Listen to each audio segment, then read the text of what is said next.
वंदे मातरम में नेहरू कहते हैं जो आइडियाज निहित हैं वो मॉडर्न इंडिया के आइडिया नहीं है, वो मॉडर्न नेशनलिज्म के आइडिया नहीं है। इसलिए मैं चिंता में हूं कि मुझे वंदे मातरम को रखना है या नहीं रखना है। आप सोच कर देखिए, देश के पहले प्रधानमंत्री जिसके विषय में अभी माननीय प्रियंका जी ने भी बहुत कुछ बताया कि once and for all Nehru ji के ऊपर चर्चा हो जाए। अगर once and for all Nehru ji के ऊपर चर्चा हो गई तो फिर मैं यही कहूंगा, कई लोगों के लिगेसी को दबा करके नेहरू की लिगेसी बनाने की चेष्टा की गई है। सरदार पटेल की लिगेसी को दबाया गया है, यहां तक दबाया गया कि जब सरदार पटेल की अंतिम संस्कार का समय आया तब नेहरू जी ने मना कर दिया था अपने कैबिनेट के कोलीग को कि कोई भी सरदार पटेल के अंत्येष्टि में ना जाए। इससे खराब और क्या हो सकता है, इससे खराब और क्या हो सकता है। केवल सरदार पटेल नहीं, बंगाल सुने आज और ओडिशा भी सुने, क्योंकि सुभाष चंद्र बोस ओडिशा के भी बेटे हैं और बंगाल के भी बेटे हैं। सुभाष चंद्र बोस के लेगेसी को कांग्रेस पार्टी और नेहरू ने दबाया। और आज प्रियंका जी ने कहा कि अहंकार हो गया है इन नेताओं में, अहंकार हो गया है जो इतने बड़े बड़े लोगों के लिए ऐसे शब्दों का प्रयोग करते हैं।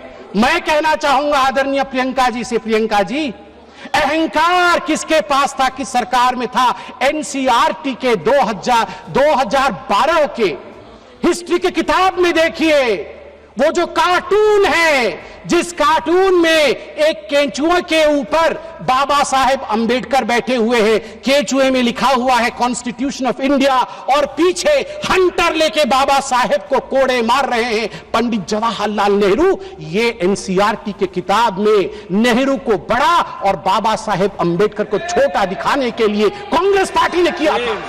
और की हिम्मत है कि कहते हैं कि हम अहंकारी है। बाबा साहेब अंबेडकर को जो कोड़े मारने के कार्टून को एनसीईआरटी की किताब में छाप सकता है, मैं उनसे पूछता हूं कि आप अहंकारी हैं या हम अहंकारी हैं।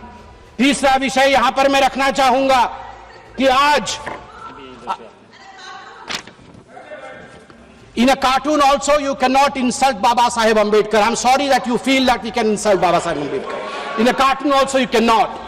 आज मैं कोट करना चाहूंगा श्री अरविंदो को, श्री अरविंदो जी को कोट करना चाहूंगा। महर्षि अरविंद कहते हैं, जब उनसे उनके शिष्य ने पूछा कि कांग्रेस पार्टी ने कई पैराग्राफ हटा दिए, केवल 2 स्टैंजा ही रखा है, दुर्गा नाम था उसमें, सरस्वती जी का वर्णन था इसलिए हटा दिया गया। तो अरविंदो जी 1939 में झन्ना जाते हैं और अपने शिष्य को कहते हैं, मैं कोट कर रहा हूं, अंग्रेजी में ही कहा था, अंग्रेजी में बोलता हूं।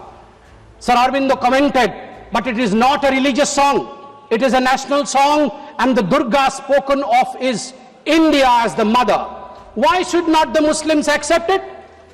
In the Indian concept of nationality, the Hindu view would naturally be there. If it cannot find a place there, the Hindus may as well be asked to give up their culture in future.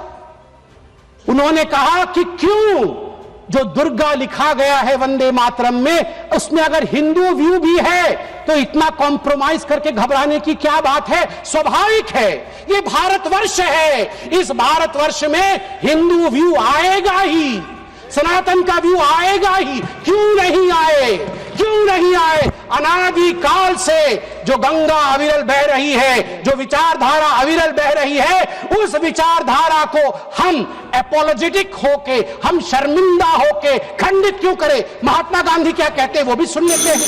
महात्मा गांधी कहते हैं, no matter what its source was and how and when it was composed, it has become a most powerful battle cry among the Hindus and Muslims of Bengal during the partition days.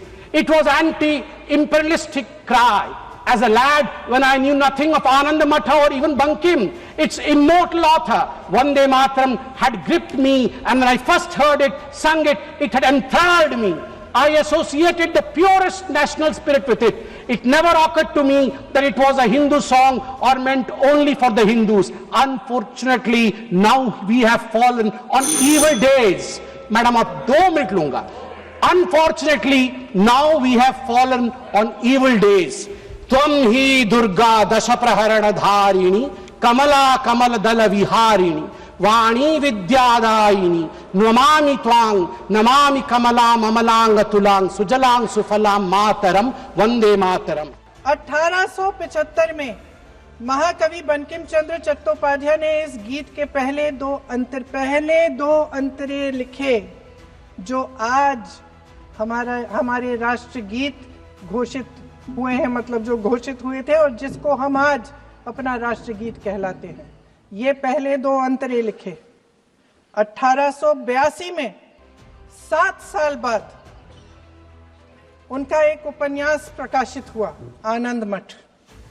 उस उपन्यास में यही कविता उन्होंने प्रकाशित की, लेकिन इसमें 4 अंतरे जोड़ दिए।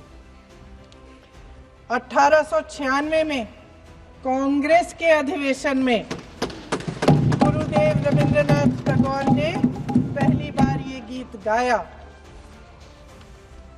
1905 में बंगाल के विभाजन के खिलाफ आंदोलन के समय वंदे मातरम जनता की एकता की गुहार बनकर गली गली से उठा। गुरुदेव रविंद्रनाथ टैगोर जैसे महान स्वतंत्रता सेनानी इस गीत को खुद गाते हुए बंगाल की सड़कों पर उतरे। विद्यार्थियों से लेकर किसानों तक, व्यापारियों से लेकर वकीलों तक, हर कोई ये गीत गाने लगा। इस गीत की शक्ति को समझिए। ब्रिटिश साम्राज्य इसको सुनकर कांपता था और हमारे देशवासी इसको सुनकर वह मन बनाते थे, वह हिम्मत बनाते थे कि इस भयंकर साम्राज्य के खिलाफ सत्य और अहिंसा के नैतिक हथियारों को लेकर शहीद होने की तैयारी करते थे। ये गीत मातृभूमि के लिए मर मिटने की भावना को जगाता है। इस गीत की शक्ति ये है, इस गीत का हमारे देश से जुड़ाव ये है। लेकिन 1930 के दशक में हमारे देश में जब सांप्रदायिक राजनीति उभरी, तब ये गीत विवादित होने लगा। 1937 में, अब ये मैं दूसरा उदाहरण देने वाली हूँ, क्योंकि प्रधानमंत्री जी ने अपने भाषण में इसका उल्लेख किया और गलत किया, इसीलिए मैं इसके जो सच्चे जो तथ्य हैं वो आपके सामने रख रही हूँ। 1937 में नेताजी सुभाष चंद्र बोस कांग्रेस का अधिवेशन कलकत्ता में होने जा रहा था, उसका आयोजन कर रहे थे। तो जो मोदी जी ने पत्र सुनाया सदन में 20 अक्टूबर का और कहा कि जवाहरलाल नेहरू जी ने नेताजी को ये चिट्ठी लिखी और ये कहा कि इस पर चर्चा होनी चाहिए, उससे पहले 3 दिन पहले नेताजी सुभाष चंद्र बोस ने पंडित जवाहरलाल नेहरू को एक चिट्ठी लिखी थी,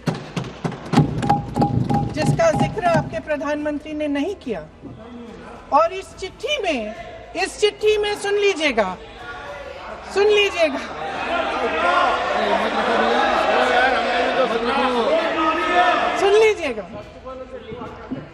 आप नेताजी के लफ्ज नहीं सुनना चाहते?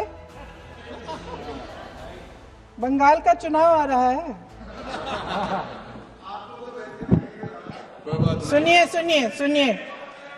सुनिए। हाँ, कोई बात नहीं, हम तो देश के लिए हैं, हम देश के लिए हैं। आप चुनाव के लिए हैं, हम देश के लिए हैं। हम जितने भी चुनाव हारे, हम यहाँ बैठे रहेंगे और आपसे लड़ते रहेंगे और आपकी विचारधारा से लड़ते रहेंगे। अपने इस देश के लिए, अपनी इस मिट्टी के लिए लड़ते रहेंगे। आप हमें रोक नहीं सकते।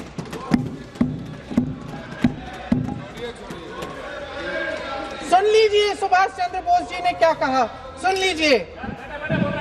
My dear Jawahar, reference Vande Mataram, we shall have a talk in Calcutta and also discuss the question in the working committee if you bring it up there. I have written to Dr. Tagore to discuss this matter with you when you visit Santi Niketan. Please do not forget to have a talk with him when you visit Santi Niketan. ये 17 अक्टूबर को लिखी जाती है। 10 अक्टूबर को नेहरू जी इसका जवाब देते हैं और आपके और 20 अक्टूबर को, हाँ ठीक है, 20 अक्टूबर को नेहरू जी इसका जवाब देते हैं। इस जवाब की एक पंक्ति प्रधानमंत्री जी ने सुनाई, बाकी पंक्तियां क्यों नहीं सुनाई? क्योंकि उनमें नेहरू जी क्या कह रहे हैं? There is no doubt that the present outcry against Vande Mataram is to a large extent a manufactured one by the communalists. Whatever we can do, whatever we do, we cannot pander to communalists' feelings, but to meet real grievances where they exist. I have decided now to reach Calcutta on the 25th morning. This will give me time to see Dr. Tagore as well as other friends. समझ रहे हैं आप? प्रधान चुप है तो समझ ही गए होंगे। फिर क्या होता है? फिर क्या होता है? फिर नेहरू जी कलकत्ता जाते हैं और गुरुदेव जी से मिलते हैं, और उसके अगले दिन गुरुदेव जी एक चिट्ठी लिखते हैं जिसमें वो लिखते हैं, अंग्रेजी में चिट्ठी है, उसका एक अंश मैं आपको हिंदी में बता देती हूँ, जिसमें गुरुदेव जी कहते हैं कि जो दो अंतरे हमेशा गाए जाते थे उनका महत्व इतना गहरा था कि उस हिस्से को कविता के शेष हिस्से तथा पुस्तक के उन अंशों से अलग करने में उन्हें कोई कठिनाई नहीं थी। उन्होंने ये कहा कि स्वतंत्रता संग्राम में हमेशा से वही दो अंतरे ही गाए जाते थे और उनको गाते हुए कुर्बानी देने वाले सैकड़ों शहीदों के सम्मान के लिए उन्हें ऐसे ही गाना उचित रहेगा। उन्होंने यह भी कहा कि बाद में जोड़े गए अंतरों का सांप्रदायिक मायना निकाला जा सकता है और उस समय के माहौल में उनका इस्तेमाल अनुचित होगा। इसके बाद 28 अक्टूबर 1937 में कांग्रेस की कार्य समिति ने अपने प्रस्ताव में वंदे मातरम को राष्ट्रगीत घोषित किया। उन्हीं दो अंतरों को कार्य समिति की बैठक में महात्मा गांधी जी, नेताजी सुभाष चंद्र बोस, पंडित नेहरू, आचार्य नरेंद्र देव जी, सरदार पटेल जी, गुरुदेव रविंद्रनाथ टैगोर जी सब मौजूद थे।